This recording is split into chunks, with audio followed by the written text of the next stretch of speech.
ॐ विश्वस्मै नमः। ॐ विष्णवे नमः। ॐ आदिदेवाय नमः। ॐ अनादिनिधनाय नमः। ॐ भूतमहेश्वराय नमः। भूतभव्यभवत्प्रभवे नमः। ॐ भूतभव्यभवत्नाथाय नमः। ॐ सर्वलक्षणलक्षण्याय नमः। ॐ पुण्यश्रवणकीर्तनाय नमः। ॐ सत्यधर्मपराक्रमाय नमः। ॐ सत्यधर्मपरायणाय नमः। ध्यान श्लोक। शान्ताकारं भुजगशयनं पद्मनाभं सुरेशं विश्वाधारं गगनसदृशं मेघवर्णं शुभांगं लक्ष्मीकान्तं कमलनयनं योगिहृद्यानगम्यं वन्दे विष्णुं भवभयहरं सर्वलोकैकनाथम्। The second verse of Sri Vishnu Sahasranama. भूतभव्य भवन्नाथः पवनः पावनो नला कामः कामकृत्कान्तः कामः कामप्रदः प्रभुः।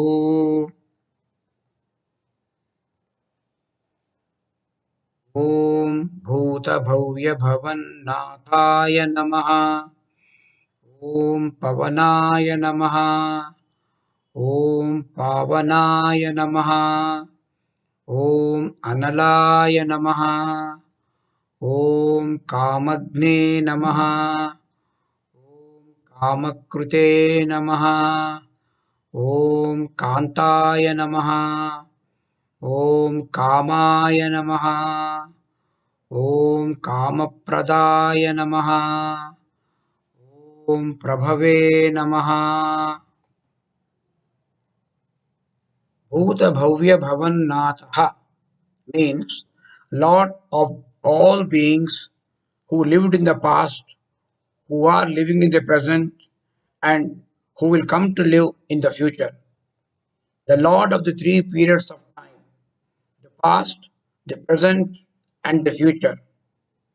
Lord of time is the one in whose presence alone the time concept is possible.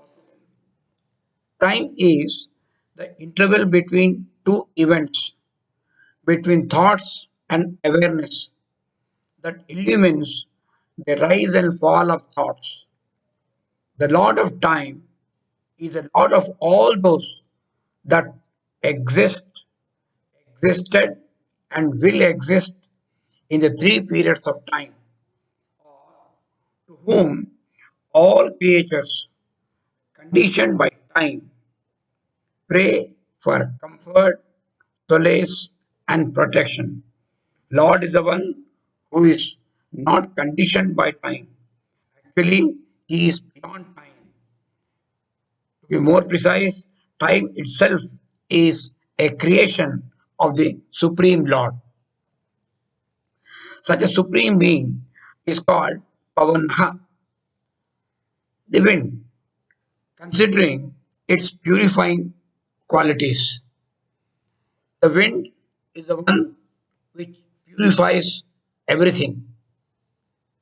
As wind, the Supreme manifests as a living atmosphere around the world and sustains the existence everywhere. Pavanaha Pavatam Asmi. I am wind among the purifiers. In Vibhuti Yoga, Lord Krishna identifies himself with Pavanaha. Pavanaha, wind, is one of his manifestations. This is what Lord Krishna tells in chapter 10, verse 31 of Vibhuti Yoga. Pavanaha leads to the next word, Pavanaha. Pavanaha actually means purifier. These two are very related names. Pavanaha is purifier. The preceding name was Pavanaha, indicates that Lord is in the form of atmospheric air filling the universe. We know everybody knows the importance of wind. Wind, air, Vayu. It is the one which sustains life in all the living creatures. We cannot imagine living without the life-giving air, life-giving oxygen, even for a few moments. We realize we don't realize the value of wind, really don't value of air, then it is available to us. But the moment we are deprived of that, we will immediately realize how important it is and how vital it is for our continued existence. Now, quite often we use the term foul wind. Wind is never foul. Actually, what wind does is wind sometimes is a carrier. Wind, when it moves from place to place, it carries. It is actually called Gandha Vahakaha. It is a carrier of smell. We, in our foolishness, we create a polluted place, we create a garbage dump, and lot of foul air is there. It is no fault of the wind. The wind blows from that place to some other place, and we very foolishly say it's a foul wind. Wind is never foul. Actually, wind is the one which purifies, especially old places, unused wells, unused buildings. These will be having a bad, unbearable smell. But once the wind flows in, all this is away. It gets spread out. That is actually what is happening. Wind, in a way, is a purifier. It is never polluting. Agastya in Ramayana says, Pavanaha sarva lokanam tvam eva raghunandana. He is addressing Rama and telling him, Tvam Pavanaha sarva lokanam tvam eva, you alone, O Raghunandana, O Lord Rama, you alone are the one in the whole world who is purifying.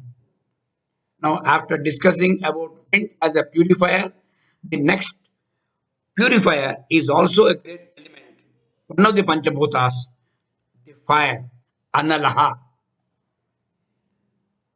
Lord, here, Lord as fire sustains life because because of fire only it is possible for us to say prepare food, cook food, and it is the one which helps us.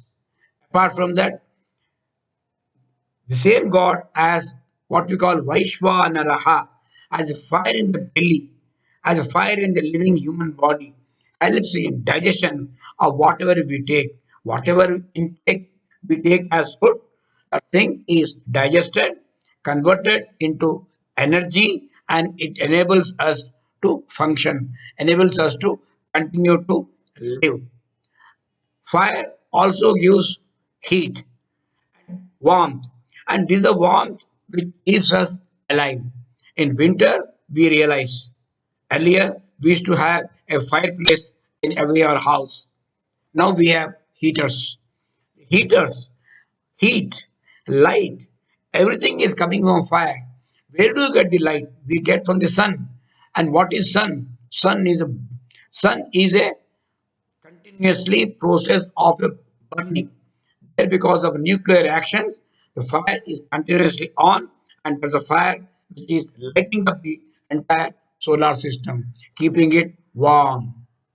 Another beautiful meaning, Analaha, also means Anna also means prana. Da means receive. Analaha can therefore mean the very vital factor, the prana in the body.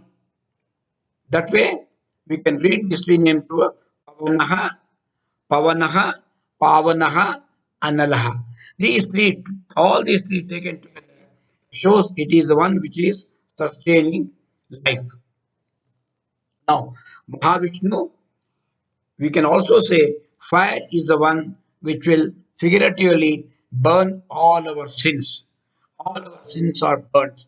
Once the sins, all the sins are burnt. Once become really pure in the sense of without vasanas, we also desires also vanish. Vishnu, in a way, is also a destroyer of desires.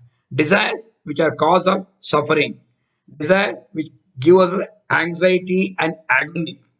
So he is destroyer of that. He is called Kamaha. Kamaha, destroyer of desires. One who destroys all desires. All desires, these spring from vasanas.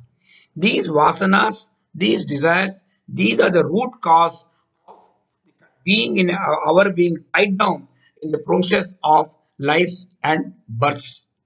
A may person, even a person dies, the desires or the internal vasanas don't die.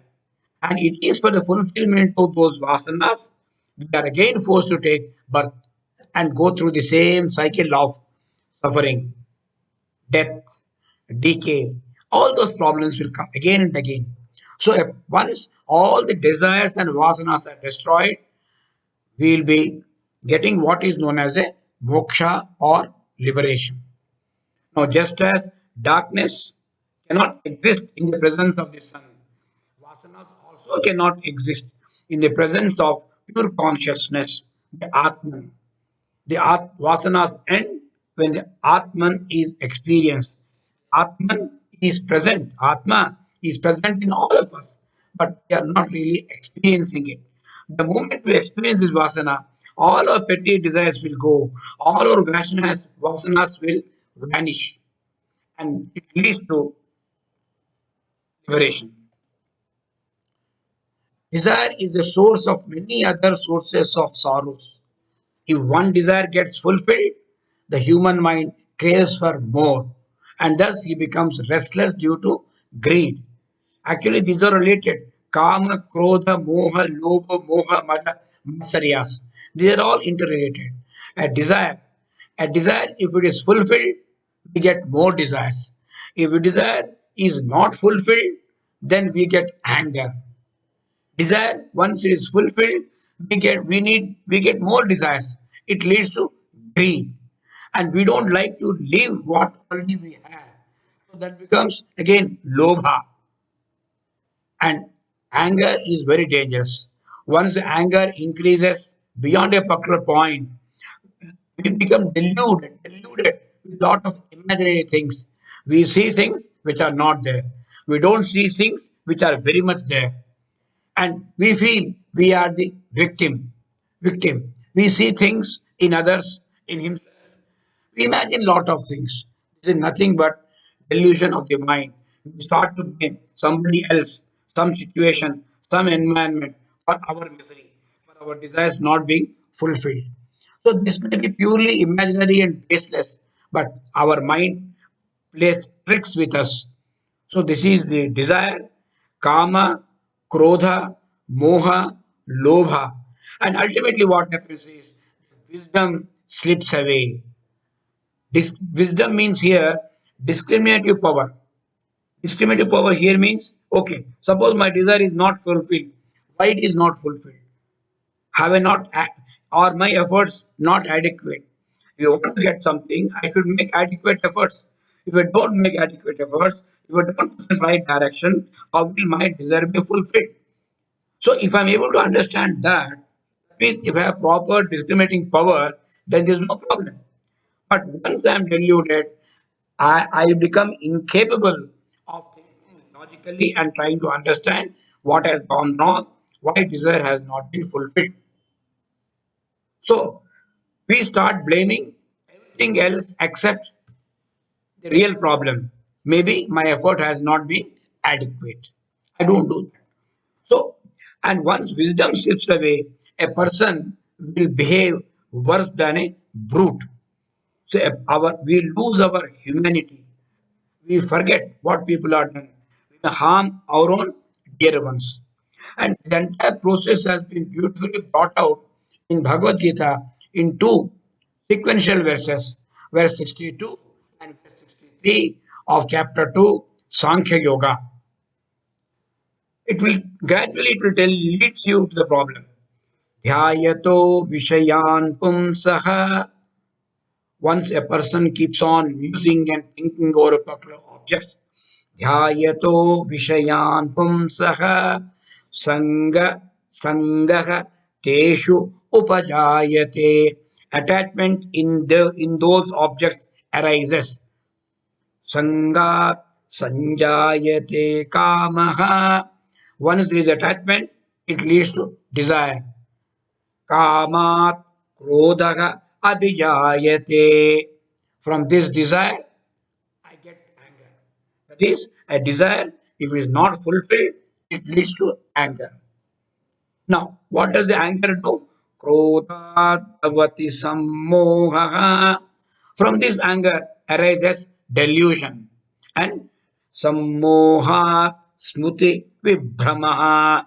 Sammoha smriti vibhramaha.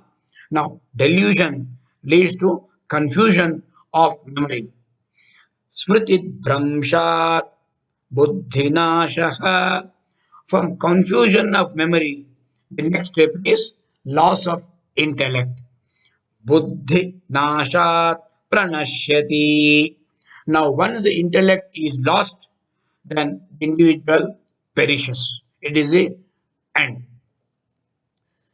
Let us read these two slokas continuously without break. Very, very nice, very important, very popular verses of Bhagavad Gita. ध्यायतो विषयान् पुंसः सङ्गस्तेषूपजायते सङ्गात् सञ्जायते कामः कामात् क्रोधो विजायते क्रोधात् भवति सम्मोहः सम्मोहात् स्मृतिविभ्रमः स्मृतिभ्रंशात् बुद्धिनाशः बुद्धिनाशात् प्रणश्यति. Now, although Vishnu, Lord Vishnu is called destroyer of desires, he is also generator of desires. Albeit only the sattvic desires, the good ones, the noble ones. So it's called not only Kamaha, he is also called Kamakrit. Kamakrit is generator of desires, one who fulfills all desires.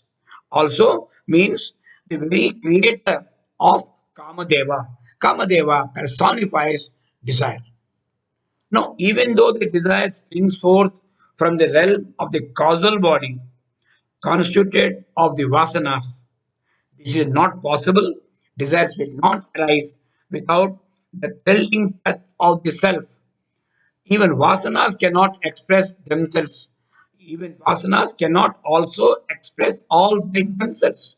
For asanas to express themselves, to get converted into desires, we need the supreme presence in ourselves. That means the life force. The life force must be there with us. In this sense of the term also, Vishnu is the cause. He is the cause of desires, kamakrit. But we have to understand that the desires which arise out of the supreme presence, good presence, are only the sattvika desires, not the rajasika, not the tamasika. The noblest of desires one can have. We can have lots of desires. The best desire, the noblest desire is to have darshan of the supreme being because he is enchanting, beautiful, pleasant. Kantaha. Kantaha is enchanting.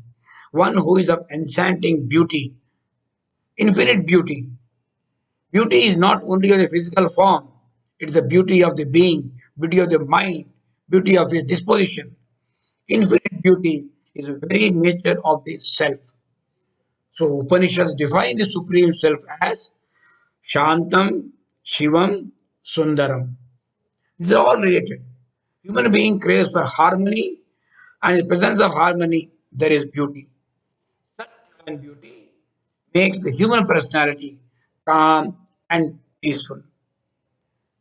Hushed in silence, transported to a high plane of ecstasy.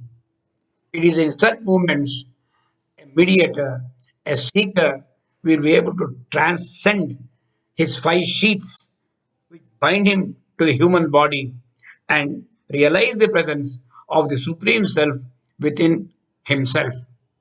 So the Supreme Self is indicated here as divine, auspicious, absolute beauty. He is Kantaha, enchanting. Not only that, he is Kamaha. He himself is an object of desire. We would like to have his darshan because he is enchanting. We would like to seek him because he himself is the object of desire. Kantaha. What do we desire? We desire an object which we like. So the object which we like becomes our beloved. I love it. The beloved of not just the devotees, but of every activity of all living beings which seek and which try to attain the bliss and happiness. Because bliss, bliss is the word happiness does not adequately express the full connotation of bliss.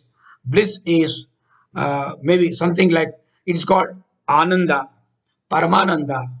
It's something supreme happiness. Every living being, all of us, we don't like pain. Nobody likes pain. Everybody seeks acceptance. Every living being, even animal, every animal seeks happiness. Man is no exception. Now, bliss is experienced only when we transcend the mind, body, mind, intellect. I can have happiness of the body. I can have the body with physical pain, without physical pain. I can have mind at peace. I can have intellect which is satisfied. But bliss is something beyond all these things. Bliss is something associated with the Supreme Personality. It is supernatural. It is transcendental.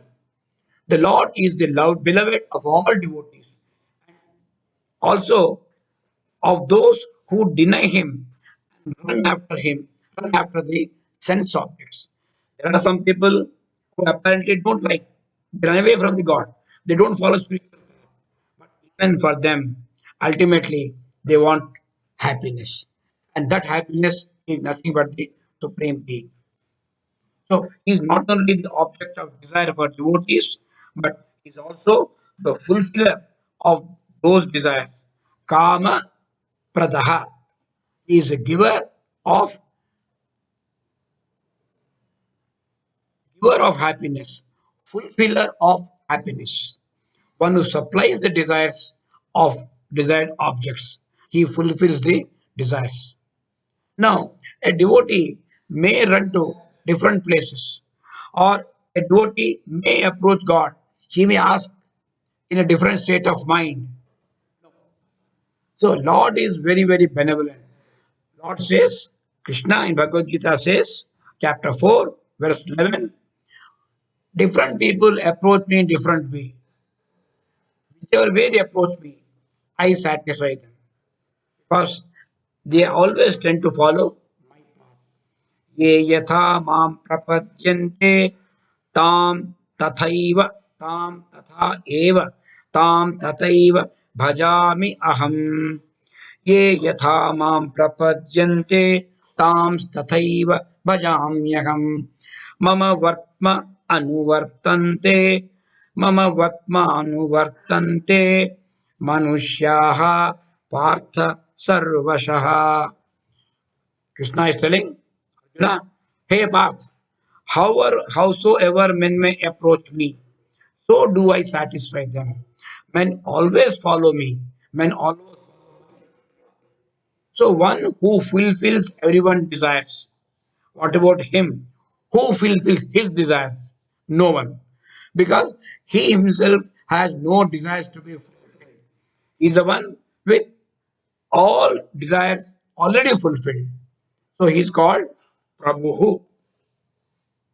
Prabhu, he is the Lord, he is the master, he is the owner, he is the proprietor, he is the supreme in every respect. The universe is concerned. He himself has no requirements. He need not do any particular thing. The great Lord, definition of Prabhu is one. Definition is like this: the great Lord is one who has all the powers to do or not to do, or to do in a different way, to do or not to do, or to do otherwise. Kartum, akartum, anyatha kartum.